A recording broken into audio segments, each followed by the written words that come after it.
This is Patrick Yegon Toroitich. Patrick Yegon Toroitich is a gentleman from Solai, Chamasis. Today we are here to see and talk about my writing journey, what has been happening, how did it start, and how has it been so far.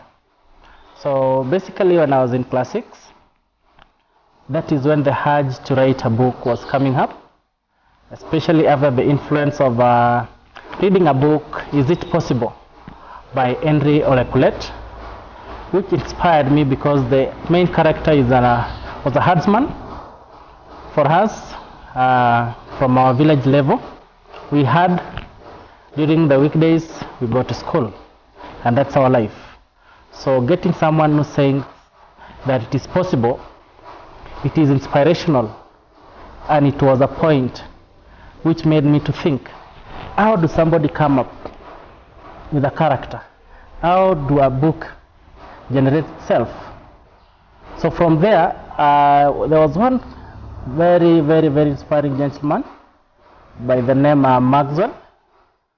He was in class 8 by then. So I could move during the break time to go and look at what he has done. He was doing, because already he was doing a manuscript. Then at home I will find myself writing some short notes and pasting them on the wall. They were inspirational in nature, and my mother will ask, what are these? Or why are you writing this?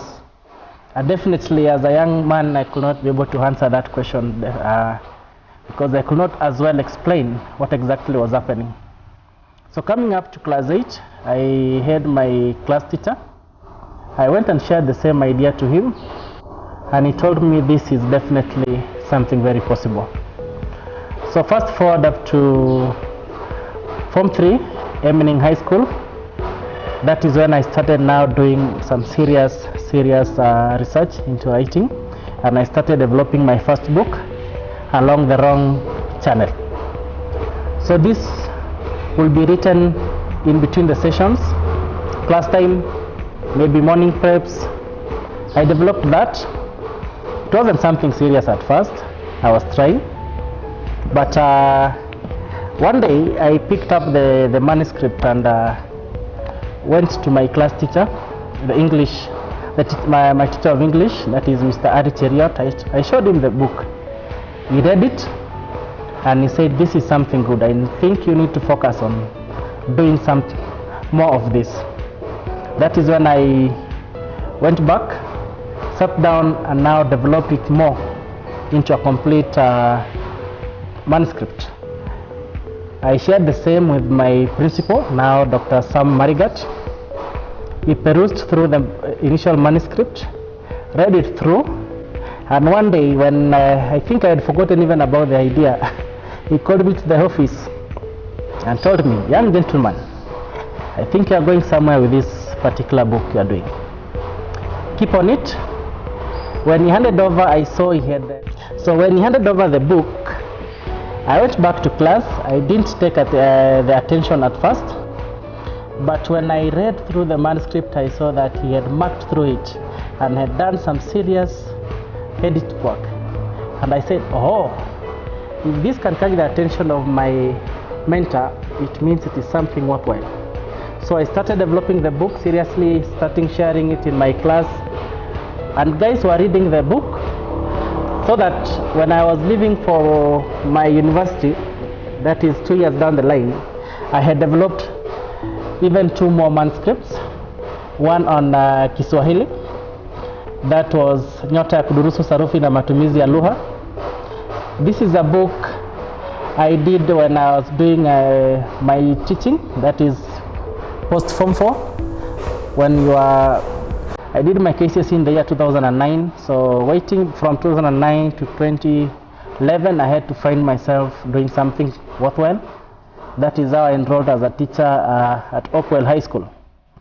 So while in Hopewell High School, I was given the task to do Kiswahili from Form 1 to Form 4.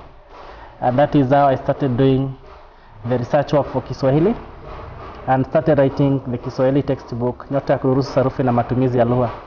By the time I was leaving Hopewell High School, I had a manuscript, 29-page document, and that is what I developed further in the university to a document of 230 pages. That is what is making nyota kudurusu sarufi na matumizi ya lugha. So from then I had become a multilinguist, doing Kiswahili, doing English on the other hand, doing tech. Now the career I did, I studied electrical and electronic engineering from Moi University. So I had to balance now. You have the engineering aspect here, you have the mentorship aspect here, and you have the writing journey here. So I had to come up with something tangible which can make me disciplined and can make me produce something after the 5 years I was in the university. So I sat down and said I have to come up with a strategy. So when I went to my first year, I said I want to do 10 books, 10 manuscripts.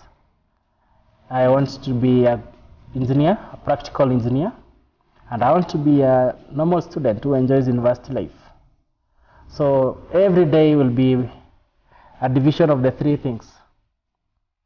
If you are not finding me doing some drawing, technical drawings for my engineering class, I will be doing my writing, or I'll be in a certain high school doing mentorship session and or talking to the mates and doing some sessions, interactive sessions on business and all that, because that is my interest areas. And that is how the writing developed. By the time I was leaving campus, I had done my 10 manuscripts as I had promised myself in my first year. And I think this was encouraging to me because it is something I went now further, sat down, got the professionals who looked to the books and did some great work on it. And finally, I'm proud today that I've done 23 manuscripts.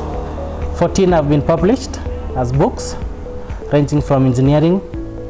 You have business books, you have English storybooks, you have Kiswahili storybooks, then you have Kiswahili texts which have been used as revision materials for the classwork. So basically that has been my writing journey. This is the year 2022 and we are proud to say we have 14 books published. So along the way it hasn't been a simple task. We have challenges.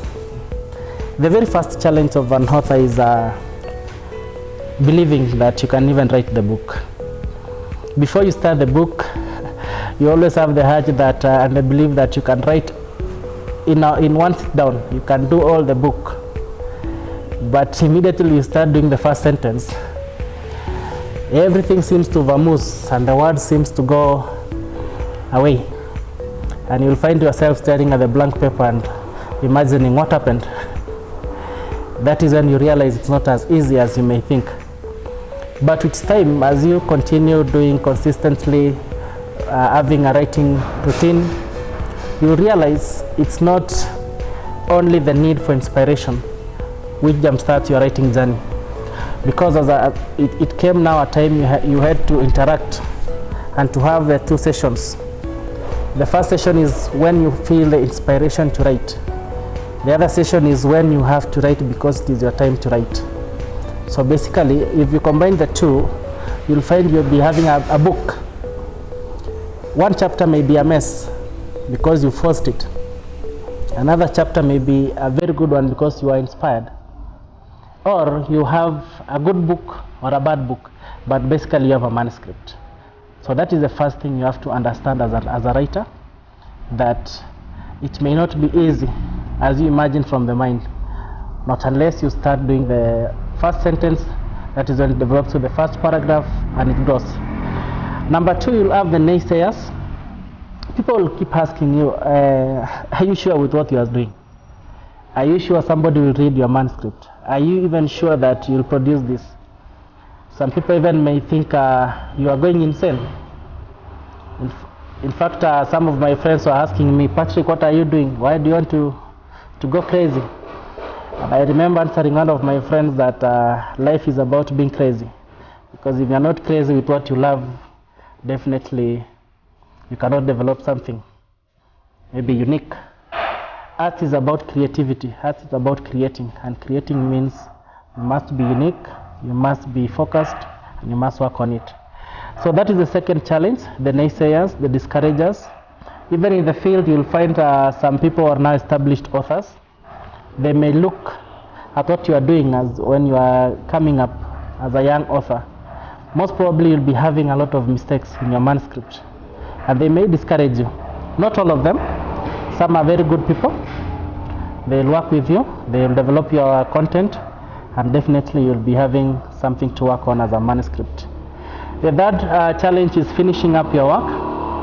As an author, some of us have written manuscripts which have never been completed. 1,000 of them are there. Somebody has worked on a manuscript for 10 years. Because they want to be perfect, they never finish this product. So for me, I was encouraged by one gentleman who told me that it's better to have something finished and complete rather than having something which is unfinished but perfect. So from there, I focused on taking every project to the end. And from there, you can have people who can work on it as a professionals, and you'll be having a book. And when it comes to resources, publishing is a capital-intensive business. You'll be moving from traditional publishers, you'll be having some private publishers and all that. All this requires a lot of resources. You need a lot of money, you need a lot of time, you need a lot of professionals. So if you don't get the sufficient support network and sufficient capital, you may end up with an unfinished book or unfinished manuscript. So that is something which needs to be looked on. But if you're lucky enough to get traditional publishers who will fund your book, then that's a good book. That's a good one for you as an author. When you have the manuscript ready, that is not enough. Most of us as authors, we don't want to engage as marketers. We want to have the book, then we want to have the magic that will transform this book to a product outside there. There is a way we feel that we are connected with our book so that we don't want to market it.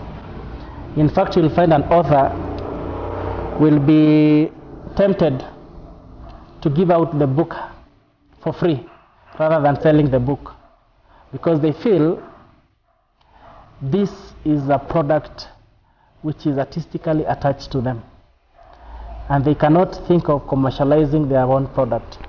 So that is something which is a challenge to the author as well. We need to learn marketing. We need to have the business mind, which can be able to make us to think as this as products, as the other products in the business world, so that it can make us be able to monetize whatever artistic work we have. I think those are some of the challenges we are going to share today. Then the good which comes with the writing journey. When you sit down somewhere and somebody looks at your work and smiles, that's the best feeling you can have as an author. I remember when my sisters Maureen and Irene were being asked by their mates if Shani, one of the main characters in Holiday of Country, is their sister. And I think that was something quite encouraging to me as a writer and an author, because people were interconnecting, people were connecting, people were having some feeling with the book. Holiday of Country, for example, is a book which has been set at our home or our background. It is what we normally do in the April holidays.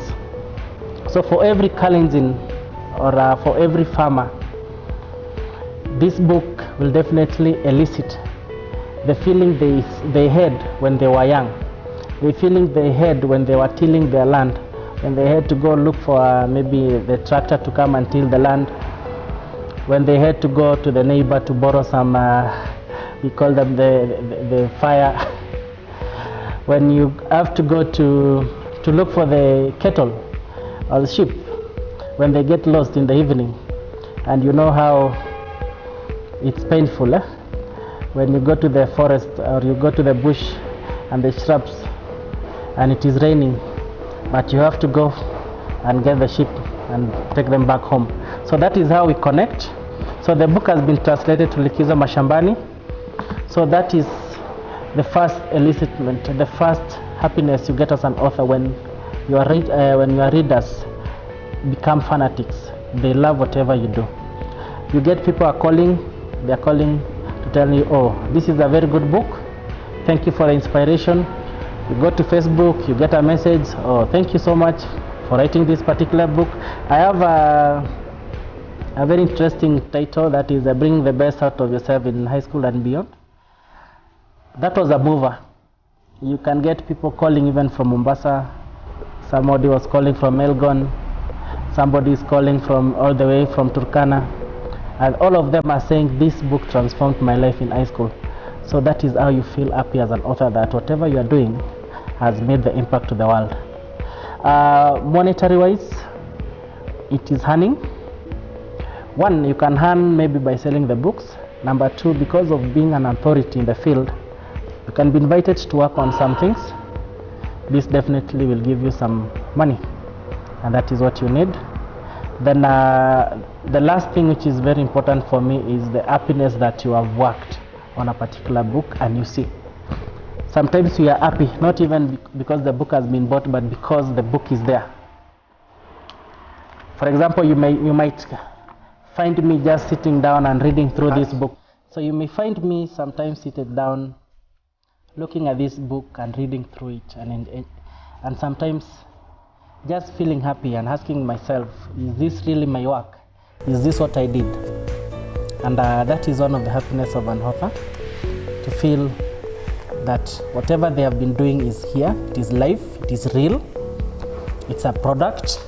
So that is one of the most important results of writing. So whatever any writer needs is a support network. Support network, it may not be easy coming, but you need a support network. This is because finding a community of people who know or understand why you are writing will be fundamental in your growth. It will speed up how you grow as a writer. It will speed up how you connect. Sometimes you'll be getting the editors here. Sometimes you'll be getting the agents down there. Sometimes you'll be getting the publishers themselves. So if you can be able to connect with this group of people, it can make your journey easy. Then to the listeners or to the readers, it is good to give feedback. Sometimes feedback can be good, sometimes feedback can be negative, but that is the importance of feedback, because feedback will help this particular author to understand what they are doing, so that they can improve the next product, so that they can improve their next work. And then to the author, it is good that whenever you receive feedback, you take it positively. It can be a negative feedback, it can be a rejection from a publisher, it can be a rejection from a sudden reader. Maybe readers have their own expectations you are not meeting, so it's good to meet them. It's good to sit down, you analyze whatever they've been told, and then see how you can improve your next product. So this is it. Thank you so much. Okay, so thank you so much for having this particular time to have a look at the writing journey. It has been Toroitich Patrick Yegon. Kindly subscribe to our channel and share as much as you can. Thank you so much.